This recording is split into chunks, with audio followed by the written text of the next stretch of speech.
Hi, everyone. Thanks again for joining us for another episode of the Daily BizLink. Stacie Mallen is back, and today we're talking about mental health. One of the keys to enhancing our mental health is through resilience. So today, Stacie's going to dive into the 8 key elements you need in order to build better resilience. So Stacie, thanks for being here. Thank you. I know this has been a hot topic. Mental health is a hot topic right now. I'm hearing about it, whether it's in my kids' sports, in schools, in the workplace. Mental health, I think there's a concern, right? Like there's this delayed reaction around mental health. And so I started digging into this concept around resilience, especially given what 2020 offered us as this delightful gift that we all received. And what is resilience? Resilience is the capacity of a person to maintain her purpose and integrity in the face of dramatic change of circumstance. So that is, hi, welcome to 2021.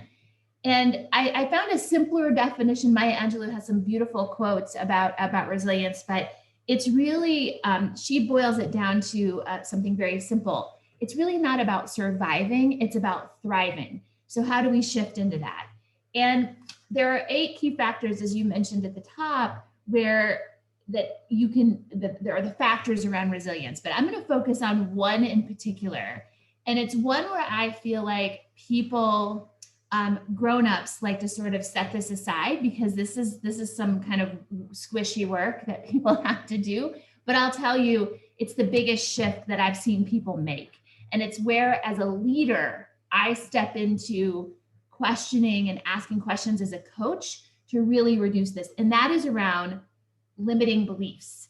And most of our limiting beliefs we get as children, and they're defense mechanisms to help us navigate through whatever we're trying to navigate through. So some common ones that we hear all the time is no one listens to me. I hear that out of my teenagers all the time. So maybe that's just a little close to home. I'm not worthy of, and those are things we say to ourselves. Like these aren't necessarily things that we say out loud, but things that we say to ourselves. I'm not good at that, or I don't have a superpower. I'm kind of a generalist. I'm good at all things. Everyone has a superpower. Making money is hard. That's one I hear a lot. I don't know about you, but it's hard right now. It's so hard making money.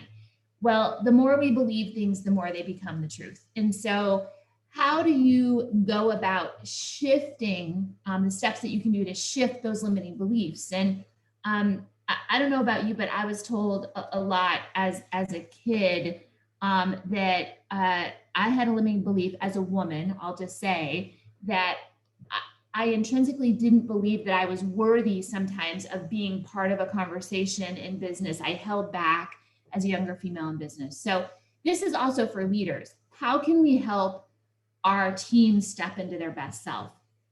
And here are the steps, pretty simple. One is name your limiting beliefs. Understand what they are. So that's the first one.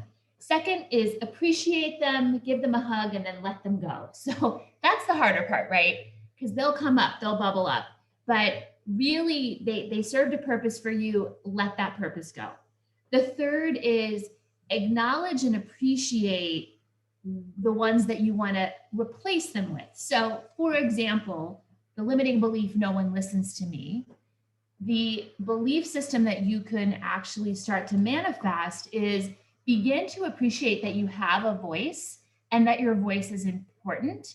And give yourself the strength in the next meeting that you have or the next one-on-one you have to give yourself the voice. I have a voice. That's the belief system to replace that with. Like I said before, I don't have any superpowers. I'm not good at these things. Replace that with the belief. And I'll say this to you, Lindsay's a super connector. Her superpower is connecting people and really on a deep level, creating that connection with other people. And be grateful for those things. So it's that rhythm of acknowledge, appreciate, gratitude, and affirming where you want to be. Sounds simple, but I would encourage everyone to start with one. Figure out one limiting belief and begin to replace that with acknowledging, affirming, and being grateful for where you want to be. I love this specific topic, and it really hits home, especially after some of my recent coffee meetings. There are a lot of individuals that are struggling to think about, where they want to be, their future. And a lot of that stems from their limiting beliefs because they don't believe in themselves based on, the way that they were brought up, or, those negative thoughts in their own head. So gosh, Stacie, this is such a great topic. And I'm so glad you brought this up in today's conversation. So as we look to wrap this up, is there anything else that you'd like to leave our audience with? I posted something on LinkedIn today about knowing your worth. And our podcast this week is talking about how hard it is in 2021 and 2020 to look for a new opportunity. And until you really know your worth, can you really find the right opportunity for yourself? And the answer is probably not.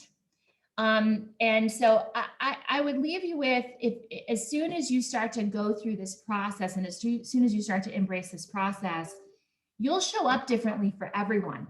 And that includes for yourself in starting to really find what is the next best thing for you in your career. So I think that I would just let people know that it's not just about job search. And if you listen to the podcast this week, that's our focus. But what we talk about is you got to know your own worth. And that's such an easy thing to say and a hard thing sometimes for people to wrap their heads around. But this is the first step to that. So trying to provide people tactical level ways to execute to get more optimized in their life. Awesome. Well, it sounds like a great podcast episode for everyone to tune in for. So Stacie, thanks again for being here. Thank you.